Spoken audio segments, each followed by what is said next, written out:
नमस्कार दोस्तों, मैं ऋषि मिश्रा एक बार फिर से आप सबका अपने इस YouTube चैनल में स्वागत करता हूं। सारी बातों को सुनने से पहले सबसे पहले ये देखिए एक वीडियो, छोटा सा वीडियो। तो क्या द्रौपदी वस्त्र हरण पर मुझे क्रोध नहीं आना चाहिए था केशव?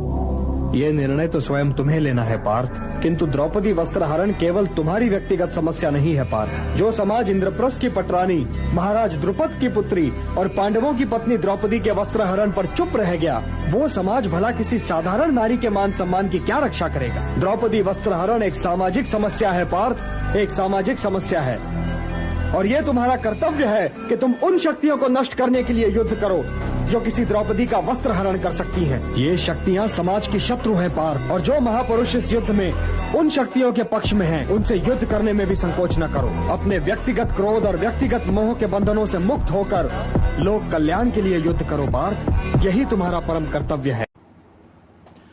आपने ये वीडियो देखा और इस वीडियो के माध्यम से मैं क्या संदेश देना चाह रहा हूं, शायद आपकी समझ में आ गया होगा। पूरा देश जानता है कि जो कुछ कोलकाता के मेडिकल कॉलेज में हुआ वह सहने योग्य नहीं था, वह किसी भी हालत में एक्सेप्टेबल नहीं था, लेकिन ये हुआ है। और जब ये हुआ है तो ये अकेले किसी एक की समस्या नहीं है, किसी एक का अपमान नहीं है, किसी एक का दर्द नहीं है, ये पूरे देश की समस्या है, पूरे देश का दर्द है। और इस देश के दर्द को अगर किसी को भी सबसे ज्यादा सुनना है तो वो देश के प्रधानमंत्री नरेंद्र मोदी को सुनना होगा, क्योंकि पश्चिम बंगाल की मुख्यमंत्री ममता बनर्जी भले एक महिला हो, मगर वे ना तो मुख्यमंत्री होने का कर्तव्य निभा पा रही हैं और ना ही एक महिला होने का।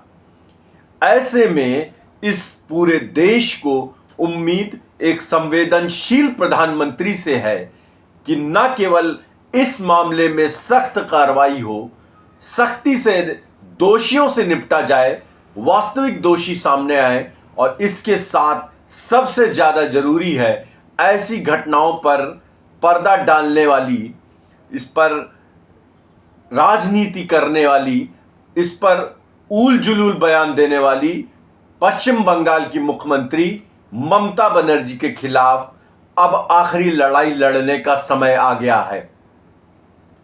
डॉक्टर राम मनोहर लोहिया ने कभी कहा था कि जिंदा कौमें 5 साल इंतजार नहीं करती। शायद उन्होंने ऐसी ही परिस्थितियों के लिए कहा होगा कि जिंदा कौमें 5 साल इंतजार नहीं करती। जी हां, 5 साल नहीं चाहिए ममता बनर्जी के कुशासन को जारी रखने के लिए। इस प्रदेश पश्चिम बंगाल को अब तत्काल इलाज की जरूरत है। इस देश में जिस तरह के मैसेज पश्चिम बंगाल से जा रहे हैं, अपने आप को एक अलग देश साबित करने की जो कोशिश पश्चिम बंगाल में हो रही है, इसको रोकना होगा और राष्ट्रपति शासन लगाने जैसी कार्रवाई अब पश्चिम बंगाल में करनी होगी।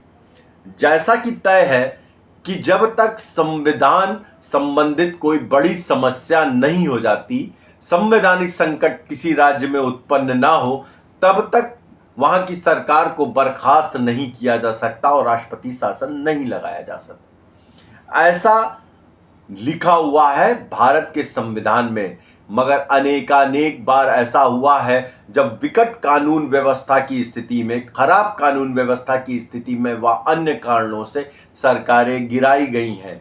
1992 में जब उत्तर प्रदेश में अयोध्या में विवादित ढांचा विध्वंस किया गया था, गिराया गया था, तो उसके बाद में इस पूरे संकट को लेकर न केवल उत्तर प्रदेश बल्कि भारतीय जनता पार्टी की शासित 3 और राज्यों की सरकार, हिमाचल प्रदेश, राजस्थान और मध्य प्रदेश को भी गिरा दिया गया था। 4 राज्यों में राष्ट्रपति शासन लगा दिया गया था। ये कांग्रेस के शासनकाल में हुआ। तो अब जबकि पश्चिम बंगाल में स्थिति दिन पर दिन बिगड़ती जा रही है, खास तौर पर विपक्ष और महिलाओं पर अत्याचार के मामले में, आज की तारीख में अगर आप सोशल मीडिया पे गौर फरमाएं तो जिस तरह से पश्चिम बंगाल यानी कि कोलकाता में मेडिकल कॉलेज के भीतर सेमिनार हॉल में एक जूनियर डॉक्टर के बलात्कार के बाद में हत्या कर दी गई, ये सामूहिक बलात्कार था या किसी एक व्यक्ति ने किया था, इस बात की जांच बहुत जल्द सीबीआई करके दूध का दूध और पानी का पानी कर देगी। मगर क्या इससे पहले ममता बनर्जी के जो लगातार बयान आ रहे हैं वे इसके लिए वाम और राम को जिम्मेदार ठहरा रही हैं? क्या कोई इस देश में सोच सकता है कि बलात्कार जैसे घृणित मामले में जहां लोग विरोध कर रहे हैं उस विरोध को राजनीति का रूप दिया जाएगा और उसमें भगवान राम के नाम को जोड़ा जाएगा?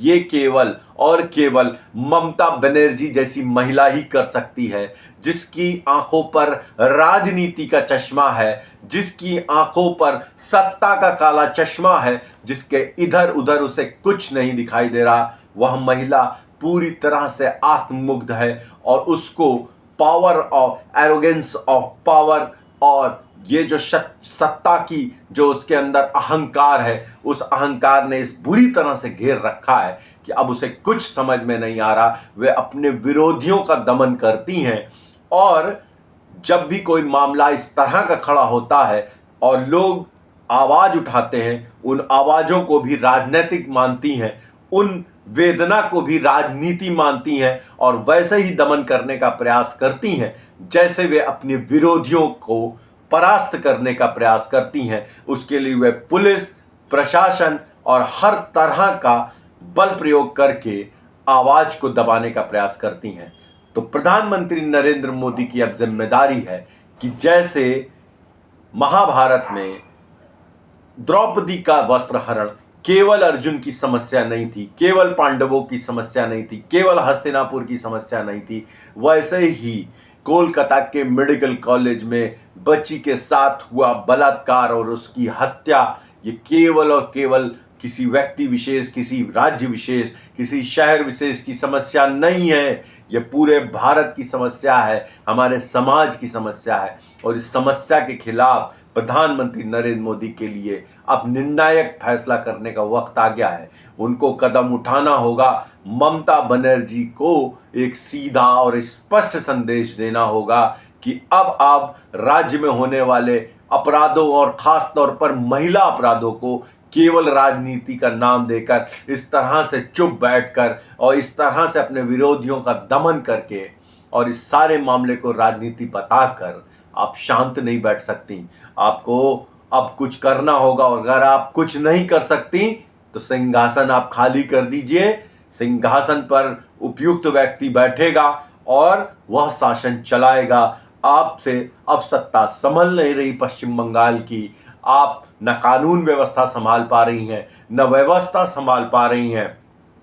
विदेशी शरणार्थियों के कागज बन रहे हैं, खुलेआम आधार कार्ड बन रहे हैं, आप उनको सपोर्ट कर रही हैं, उनका स्वागत कर रही हैं और भारत को खोखला करने का हर संभव प्रयास आप कर रही हैं। और उसके साथ में संदेश खाली, उसके बाद कोलकाता और ऐसे न जाने कितनी घटनाएं आए दिन पश्चिम बंगाल को बदनाम करती हैं। वह सुभाष चंद्र बोस का पश्चिम बंगाल, खुदीराम बोस का पश्चिम बंगाल, श्यामा प्रसाद मुखर्जी का पश्चिम बंगाल और ऐसे ही ना जाने कितने वीर सपूतों, रविन्द्रनाथ टैगोर जैसों, बंकिम चंद्र चटर्जी जैसों का पश्चिम बंगाल आज ऐसी घटनाओं की वजह से पूरी दुनिया में बदनाम हो रहा है। पूरा देश उठ खड़ा हुआ है, बच्चा बच्चा परेशान है ऐसी घटनाओं को लेकर। इसलिए प्रधानमंत्री नरेंद्र मोदी की अब सबसे बड़ी जिम्मेदारी बनती है कि ममता बनर्जी के खिलाफ एक कड़ा एक्शन लें और वे ले सकते हैं और लेना भी चाहिए। अब संवैधानिक संकट की बात करें तो ममता बनर्जी कौन होती हैं जो सेंट्रल ब्यूरो ऑफ इन्वेस्टिगेशन यानी कि सीबीआई को यह निर्देशित करें कि 25 तारीख तक इस मसले का हल निकाला जाए, वरना वे आंदोलन करेंगी। किसके खिलाफ आंदोलन करेंगी? किसके खिलाफ? अगर उन्हें सीबीआई जांच की इतनी जल्दी थी तो उन्होंने सीबीआई को जांच देने में देरी क्यों की? पूरा क्राइम सीन, वह सेमिनार हॉल, उसकी तस्वीरें कैसे मीडिया में आ गई, यानी कि क्राइम सीन से छेड़छाड़ हुई है। ये सारी उस बच्ची के बलात्कार और हत्या को पहले आत्महत्या बताने का प्रयास किसने किया था, और ऐसी अनेक तरह के लूप होल इस केस में छोड़े गए हैं। कुछ ऐसी बातें छोड़ी गई हैं कि शायद इसकी वास्तविक सच्चाई सामने ना आ सके, और सीबीआई को ऊपर अब दबाव डाला जा रहा है कि वह जल्द से जल्द जो जानकारियां उपलब्ध हैं उनके आधार पर एक रिपोर्ट तैयार कर दे, ताकि पश्चिम बंगाल की पुलिस और ममता बनर्जी अपनी पीठ थपथपा सकें और कह सकें कि जो कुछ उन्होंने कहा था वही सच है। इसलिए सीबीआई को टाइम ना देना एक तरह से एक संवैधानिक एजेंसी को काम ना करने का मौका दे रही हैं। केंद्र और राज्य के बीच में टकराव उत्पन्न हो रहा है। सीबीआई को जांच के लिए सुरक्षा नहीं दी जा रही, उनको केंद्रीय रिजर्व पुलिस फोर्स के जवान ले जाने पड़ रहे हैं। तो ऐसे में ये संवैधानिक संकट का भी विषय है, और राज्य की ही सरकार धरना प्रदर्शन करे, क्या यह संवैधानिक संकट का विषय नहीं है? इन सारी बातों को ध्यान रखते हुए प्रधानमंत्री नरेंद्र मोदी की अब यह सबसे बड़ी जिम्मेदारी बन गई है कि पश्चिम बंगाल के मामले में वे कोई सख्त निर्णय करें, और सबसे पहले इस राज्य में राष्ट्रपति शासन लागू करके कहीं ना कहीं देश के बाकी हिस्सों में जिस तरह से विरोध प्रदर्शन है उसको थोड़ा सा राहत दें, युवाओं के मन में राहत दें, महिलाओं के मन में राहत दें, बच्चियों के मन में राहत दें। और ममता बनर्जी जो ये भूल चुकी हैं कि मुख्यमंत्री होने से पहले वे खुद एक महिला हैं और उन्होंने भी अत्याचार सह कर यहाँ तक पहुँची हैं, वे अत्याचार भूल चुकी हैं, वो इस तरह के आचरण को भूल चुकी हैं, और आज भगवान राम तक को अपने कुकृत्यों के लिए जिम्मेदार ठहरा रही हैं। तो ऐसी ममता बनर्जी के खिलाफ प्रधानमंत्री को कार्रवाई करनी चाहिए, और निश्चित तौर पर उनकी ये सरकार बर्खास्त करके राष्ट्रपति शासन लगाना चाहिए। इसके लिए चाहे जो करना पड़े। आप सबका बहुत बहुत धन्यवाद। नमस्कार।